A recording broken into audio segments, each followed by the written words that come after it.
Pria ini bernama Chris Vaughn. Ia merupakan mantan tentara Amerika Serikat berpangkat sersan yang memutuskan untuk pensiun muda karena lebih memilih balik kampung untuk menghabiskan waktu bersama orang tuanya yang sudah lanjut usia.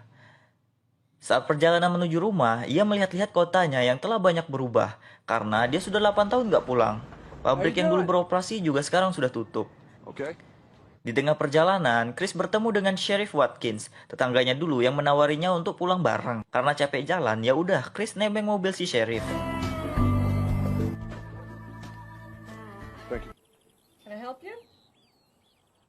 Sampailah Chris di rumah orang tuanya. Dia disambut oleh Michelle, kakaknya yang seorang polisi, serta ibu dan ayahnya yang sangat rindu karena Chris 8 tahun nggak pulang. Saat makan malam, Chris bertemu keponakannya yang bernama Pete. Nampaknya Pete sangat kepo dengan pekerjaan Chris sebagai tentara dulu. Ia menanyakan apakah Chris pernah menangkap orang, dan saat di kamar pun dia juga bertanya, apa Chris pernah bunuh orang? Tapi Chris nggak ngejawab pertanyaan Pete itu. Esok harinya saat Chris sedang perbaikin tangga rumah, Ray sahabat kecilnya yang mendapat kabar kalau dia balik kampung, datang ke rumahnya dan ngajak Chris ke lapangan tempat dulu mereka biasa main karena teman-teman yang lain sudah menunggu. As in kickoffs in 20 minutes. Sampailah Chris di lapangan dan bertemu dengan teman-temannya. Tak lama datanglah Jay beserta komplotannya yang juga teman lama Chris. Jay merupakan anak orang kaya pemilik pabrik yang sudah tutup tadi karena sekarang dia buka bisnis baru yaitu kasino alias tempat judi. Singkat cerita, mainlah mereka American football. Tim Chris melawan tim Jay. Pete juga datang ke sana untuk nonton match itu sambil ngisap ganja bersama teman-temannya. Awalnya pertandingan cukup seru, tapi di akhir permainan tim Jay main kasar hanya untuk sebuah kemenangan.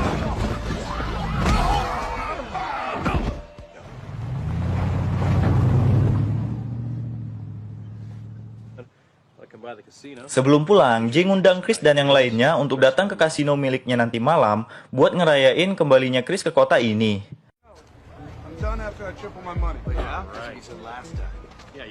Malam pun tiba, Chris dan teman-temannya sudah sampai di kasino milik Jay. Di dalam, mereka bertemu dengan Jay dan Jay memberikan mereka sejumlah uang untuk mencoba segala permainan di kasino itu.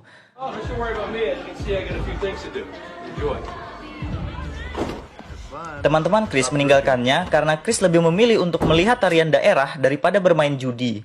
Si penari yang ada di dalam ruangan cermin dua arah tidak bisa melihat orang yang menontonnya, tapi Chris bisa melihatnya. Dan ternyata orang yang menari itu adalah teman Chris dulu, namanya Danny. Karena merasa kenal dengan suara orang yang menontonnya, Danny menghidupkan lampu agar dia bisa melihatnya. Ia kaget ternyata itu Chris, karena malu ia langsung pergi dari ruangan itu. Dari sana, Chris menemui Jimmy yang sedang main judi lempar dadu. Setelah Jimmy pasang taruhan $100 untuk angka 6 besar, Chris merasa ada yang aneh dan melarang Jimmy melempar dadunya. Tapi Jimmy tetap melempar dan yang keluar angka 7, jadi Jimmy kalah. Chris lalu protes ke bandar judinya kalau si bandar sudah mencurangi dadunya dan Chris berani bertaruh kalau yang keluar di dadu itu pasti angka 7. Tapi si bandar balik protes karena sekarang bukan giliran Chris melempar. Chris tetap melempar dadu itu dan benar yang keluar angka 7. Oke, buat yang gak lihat si bandar nyurangi dadunya, ini replaynya. Terlihat bandar menukar dadu setelah Jimmy mengatakan angka yang akan keluar nanti. Lanjut. Chris lalu meminta uangnya kembali. Tapi dari belakang, petugas keamanan sudah mencekiknya dan terjadilah perkelahian.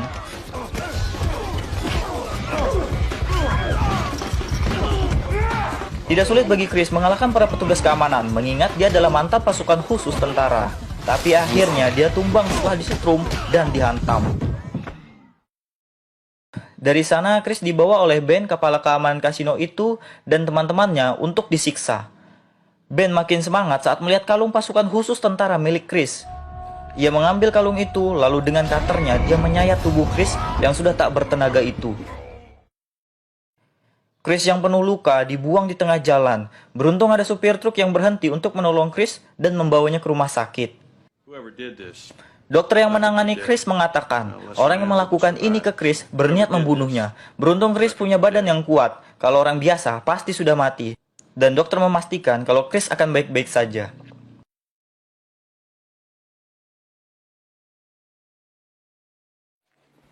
Setelah beberapa hari di rumah sakit, Chris diperbolehkan pulang.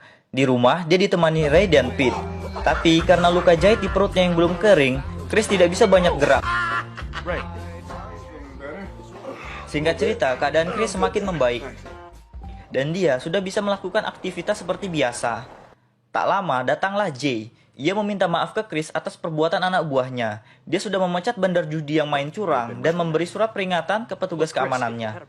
Tapi Chris tidak memperdulikan perkataan Jay. Sampai Jay mengajak Chris bergabung untuk menjadi kepala keamanan di kasino miliknya pun dan memberi Chris uang, Chris tetap tidak peduli dan menolak tawaran Jay itu. What do you say? No.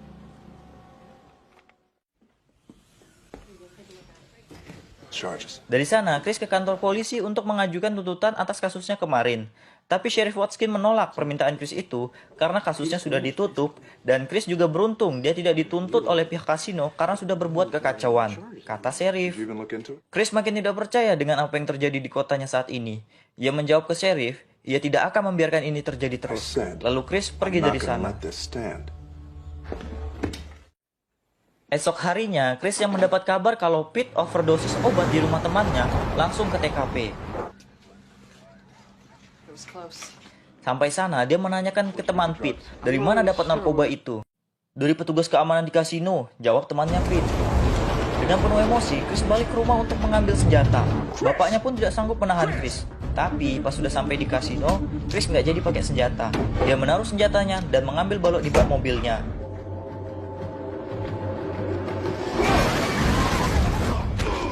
Di dalam kasino, Chris mengamuk. Petugas dibuat tak sadarkan diri. Ada yang dibuat patah tangannya. Dan si Ben, orang yang menyayat badan Chris, walaupun sedikit memberikan perlawanan, pada akhirnya juga bernasib sama dengan temannya.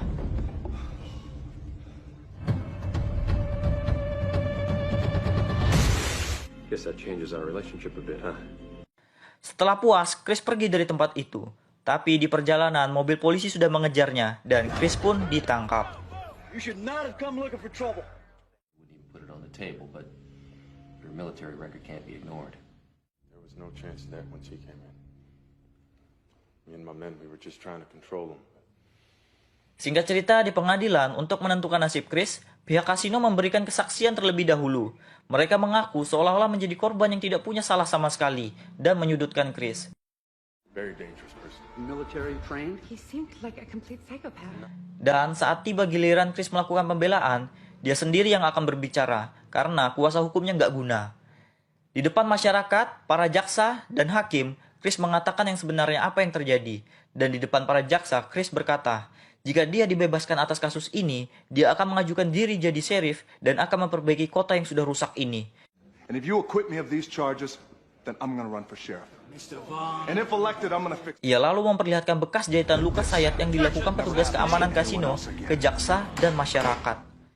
Singkat cerita, setelah berunding, jaksa memutuskan kalau Chris tidak bersalah dan dia akan menjadi sheriff di periode berikutnya.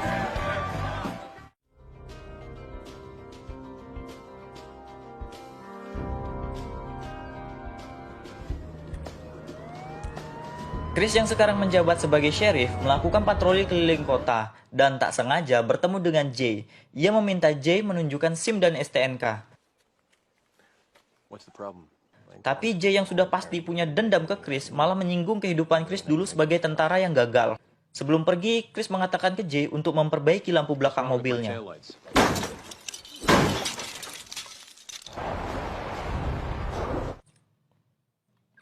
Saat sampai di kantornya, Chris bertemu dengan Watkins yang menyarankan ke dia untuk mengangkat teman-temannya menjadi deputi karena kinerjanya yang sangat bagus. Kalian semua dipecat, jawab Chris. Sekarang kantor Chris kosong. Karena jelas Chris butuh deputi untuk membantu tugasnya, Chris menemui Ray dan mengangkat Ray yang seorang mantan narapidana menjadi deputi alias wakilnya. Tugas pertama mereka adalah menghentikan peredaran narkoba yang ada di kota ini. Maka dari itu, Chris meminta bantuan ke Ray yang tahu seluk-beluk siapa bandar narkoba di kota ini. Setelah melakukan penyelidikan, hasilnya mengarah ke Ben, terduga pelaku pengedar narkoba. Ray lalu memeriksa Ben dan ditemukan sepaket narkoba di kaos kakinya. Karena tidak mau mengaku apakah masih ada narkoba yang masih dia simpan, Ray memutuskan untuk menggeledah mobil Ben di bengkel.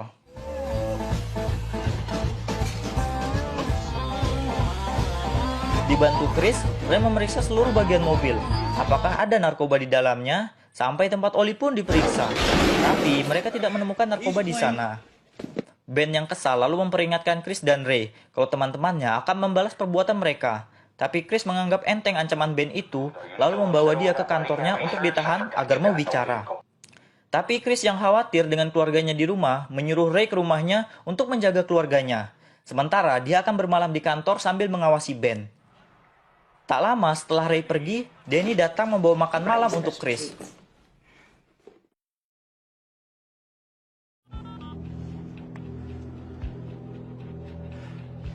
Do it. Esok harinya, setelah Chris memeriksa keadaan Ben, dia dikagetkan dengan mobil patrolinya yang meledak. Ternyata itu adalah anak buah Jay yang juga teman-teman dari Ben.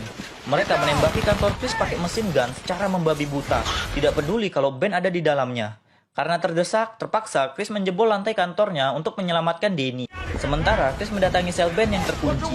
Agar dibukakan selnya, Ben mengatakan kalau narkobanya dia dapat dari pabrik milik Jay yang sudah tutup itu. Jay membuat narkoba di sana. Tapi saat Chris baru mau membukakan selnya, Ben tertembak peluru mesin gun temannya sendiri. Chris lalu pergi menyusul Danny. Dan dengan shotgunnya, dia menghabisi satu persatu anak buah Jay.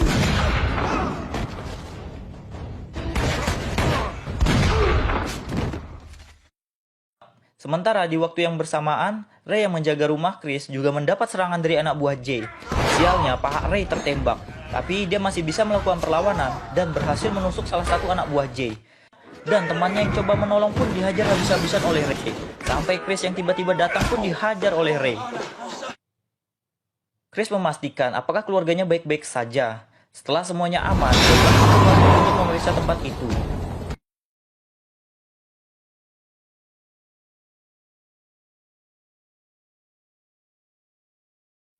Ternyata di dalam, Jay sudah menunggunya. Tapi tiba-tiba Chris masuk ke perangkat Jay. Dia yang hampir jatuh lalu menarik Jay untuk ikut jatuh bersamanya.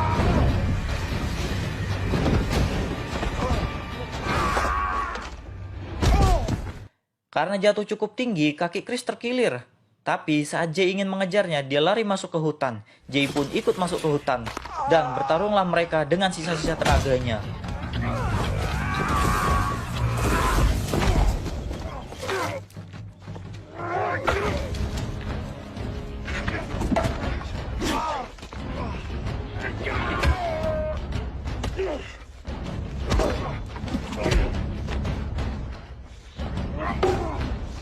Walaupun Chris hanya menggunakan balok kayu, dia bisa mengatasi perlawanan Jay yang pakai kapak.